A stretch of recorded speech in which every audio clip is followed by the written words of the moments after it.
Mr. McMahon, is this your home here? This is my home here. What's happened to it?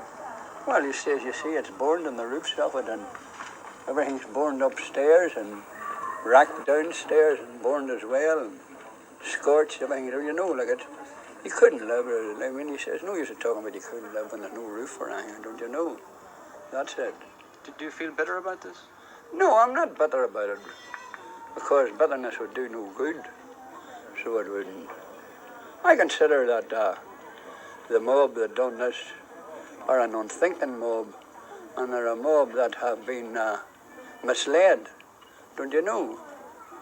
As I've said before, the Protestant people around Cooper Street and these adjoining streets, none of them had hand actor part in this, because like I know them, most of them. There's a lot of young fellas between 17, 18 up to 24 or 5 years of age. There's no responsible Protestant like actually taking part in the doing of this. Because I was here till 5 houses were on fire, and I thought it was time to leave then, don't you know? But I certainly have no bitterness, because bitterness would do no good, don't you know? How do you think Protestants and Catholics in this city and this area can live together? The bulk of the Protestants and Catholics in this city have no grievance with other. It's a few that's been led by extremists are responsible for this. The bulk of the Protestants are decent people. I have worked with them a lifetime. Very decent Protestants, never met better.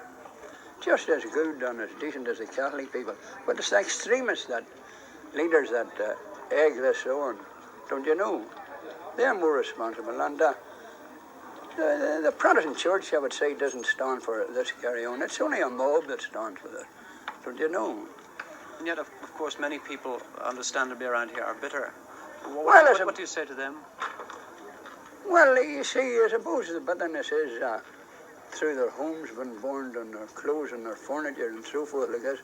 But out of bitterness, you'll not build a better country, don't you know? Like it'll have to be, all they'll have to build up and try and build a better, as you hear them talking about a better world, a better Belfast or a better world, people will have to come. You can't keep that up forever, you get nowhere, don't you know?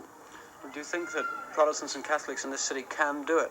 They can, like the decent Protestant and the decent Catholic could pull together. But you see, it's at different times the mob that's misled come in to crack up any of that good community that Catholics and Protestants would try to form, do you see?